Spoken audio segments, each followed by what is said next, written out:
আপনি কি এরকমটা ভাবতেছেন যে আপনার দ্বারাই সম্ভব না? ডিএসএলআর কোথায় কিনলাম, তাই না? ডিএসএলআর দিয়ে ছবি তোলা যাচ্ছে না, এর থেকে মোবাইল অনেক বেটার। এরকমটা যদি ভেবে থাকেন তাহলে প্লিজ আপনি এই ভিডিওটা দেখুন, আপনার নিজের মনের মধ্যে পরিবর্তন আসবে। হ্যালো সবাইকে, বীরেন্দ্র টিউটোরিয়ালসের পক্ষ থেকে সবাইকে স্বাগতম জানাচ্ছি। আমি বীরেন্দ্রনাথ বর্মন। আশা করি আপনারা অনেক অনেক ভালো আছেন। আজকে যে বিষয়টি নিয়ে আলোচনায় আসছি সেটি হচ্ছে ফটোগ্রাফি নিয়ে। তো ডিএসএলআর আসলে অনেকেই কিনি, কেনার পরে ভালো মতো ছবি তুলতে পারি না। ছবি না তুলতে পারার কারণে ডিএসএলআরকে মনে হচ্ছে আসার বারে ভেঙে হবে, ঠিক আছে? কিন্তু আসলে ডিএসএলআরের ভুল না, ভুল হচ্ছে আমাদের। ছবি তুলতে পারি না, ডিএসএলআরের সেটিং সম্পর্কে না জেনেই ডিএসএলআরকে দোষারোপ করি যে ডিএসএলআর থেকে মোবাইল অনেক বেটার। সেক্ষেত্রে এই ভিডিওটি দেখুন, আপনার কাজে আসবে। যে আসলে ডিএসএলআর কিনলেই হয় না, ডিএসএলআর সম্পর্কে অনেক কিছুই জানতে হয়। ডিএসএলআর সম্পর্কে না জেনে আপনি ভালো মতো আপনার ছবি তুলতে পারবেন না, প্রফেশনাল মানের ছবি তুলতে পারবেন না। আর আরেকটি বিষয় হচ্ছে যে মোবাইল ফটোগ্রাফি আর ডিএসএলআর ফটোগ্রাফি অনেক তফাৎ, ঠিক আছে? মোবাইলের লেন্স পরিবর্তন করা যায় না, শুধু ডিএসএলআরের একটি লেন্স দিয়েই কাজ হয় না। ডিএসএলআরের ওইরকম শত শত লেন্স আছে যেগুলো আপনাকে ইউজ করতে শিখতে হবে। কোন লেন্সে কীভাবে ইউজ করবেন সেটা আপনাকে জানতে হবে। তো কথা না বাড়িয়ে আজকে ডিএসএলআরের সাধারণ মোড, আমি অটো মোড নিয়ে কথা বলবো না, যে ম্যানুয়াল মোডে যে তিনটা বিষয় আপনার জানতেই হবে সেই তিনটি বিষয় নিয়েই আলোচনা করব। একটি হচ্ছে, প্রথম হচ্ছে শাটার স্পিড, দ্বিতীয় হচ্ছে কি অ্যাপারচার, তৃতীয় হচ্ছে আইএসও। এই তিনটা বিষয়ে যদি আপনি অবগত থাকেন সেক্ষেত্রে আপনি ভালো মানের ছবি তুলতে পারবেন। তাই বলে প্রফেশনাল মানের না, প্রফেশনাল মানের তুলতে গেলে আরও অনেক কিছুই জানতে হবে। আপনারা ধীরে ধীরে ভিডিও দেখুন, শিখে যান। তো চলুন ডিসপ্লেতে যাওয়া যাক।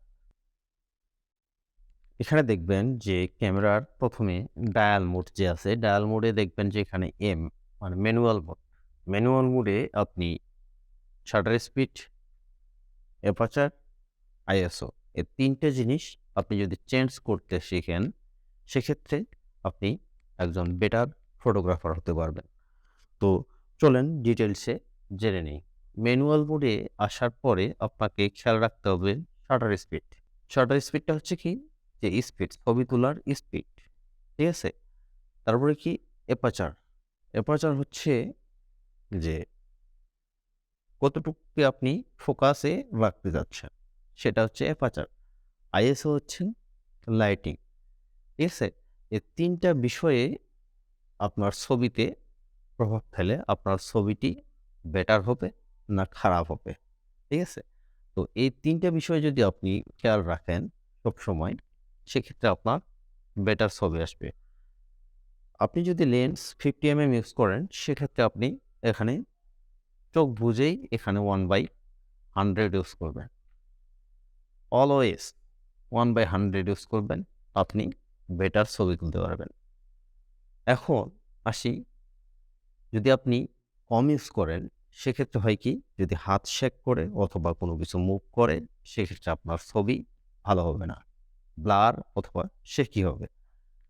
তাই আমার সাজেস্ট থাকবে আপনি এটাকে অলওয়েজ 1/100 অথবা 1/100 উপরে রাখার চেষ্টা করবেন যখন আপনি 50mm লেন্স ইউজ করবেন। ভিডিওর ক্ষেত্রে আপনি অবশ্যই এটা 1/100 রাখার চেষ্টা করবেন, ঠিক আছে? লাইটিং বাড়াতে গেলে আপনি বাড়িয়ে দেবেন। এরপরে আসি অ্যাপারচার। অ্যাপারচার হচ্ছে কি, যে আপনি কতটুকু অংশকে ফোকাসে রাখতে যাচ্ছেন আর ব্যাকগ্রাউন্ড ব্লার করতে চাচ্ছেন কিনা, ঠিক আছে? যদি ব্যাকগ্রাউন্ড ব্লার করতে চান সেক্ষেত্রে এটা সর্বনিম্নতে রাখবেন। আর যদি ব্যাকগ্রাউন্ড ব্লার করতে চান না, গ্রুপ ছবি অথবা আপনার ল্যান্ডস্কেপ ছবি তুলতে চান সেক্ষেত্রে এটাকে বাড়িয়ে আপনার ইচ্ছা মতো বাড়িয়ে দিন। সেটা আপনি ইউজ করতে পারেন 5, 6, 7, 8, 9, 10, 11, 22 পর্যন্ত। ঠিক আছে? আপনার খুশি মতো আপনি সেটা ইউজ করতে পারবেন। তবে যদি ব্যাকগ্রাউন্ড ব্লার করতে চান সেক্ষেত্রে আপনাকে 1.8 অথবা যদি আরও লেন্স আম কম অ্যাপারচারের হয় সেক্ষেত্রে আপনি কম ইউজ করবেন। এবার আসি আইএসও। আইএসও আপনি কত ইউজ করলে আপনার ছবিতে ভালো রেজাল্ট পাবেন। যদি আপনি 1/100, 1.8 ইউজ করেন সেক্ষেত্রে আইএসও আপনি ইউজ করবেন 100 বা 200। ঠিক আছে? সর্বোচ্চ আপনি 400 পর্যন্ত ইউজ করতে পারেন। 400 যদি ইউজ করেন সেক্ষেত্রে বেটার ছবি আপনি পাবেন। এরপরে আসি, যদি আপনি আইএসও যদি অধিক ইউজ করেন, 400-র উপরে যদি ইউজ করেন সেক্ষেত্রে হয় কি যে ছবিতে 800 পর্যন্ত ইউজ করতে পারবেন। 800-র উপরে যদি যান সেক্ষেত্রে ছবিগুলো গ্রেইন আসবে, যেটা ছবিতে ভালো দেখাবে না, মানে শার্পনেস ঠিক থাকবে না।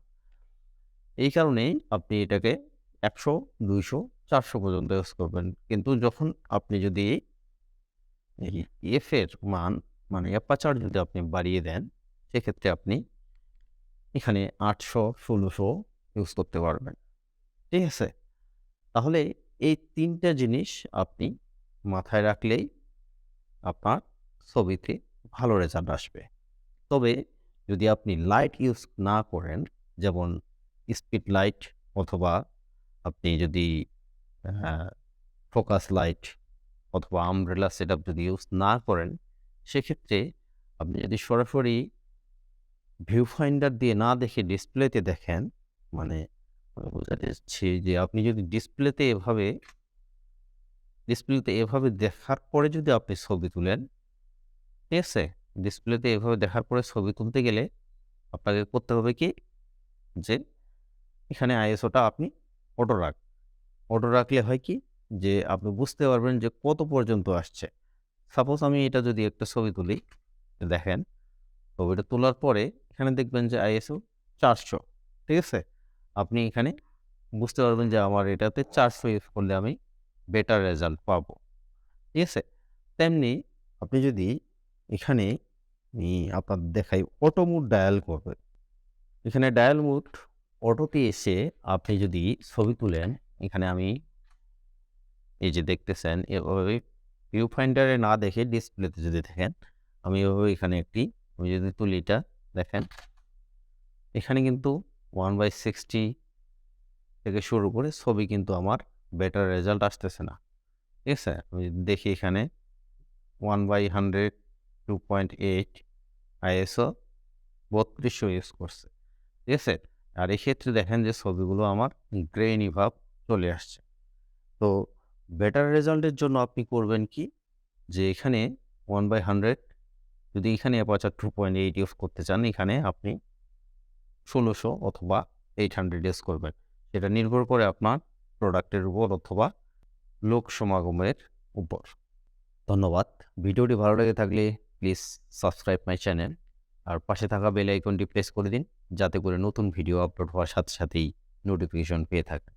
প্লিজ দয়া করে একটি লাইক দিন।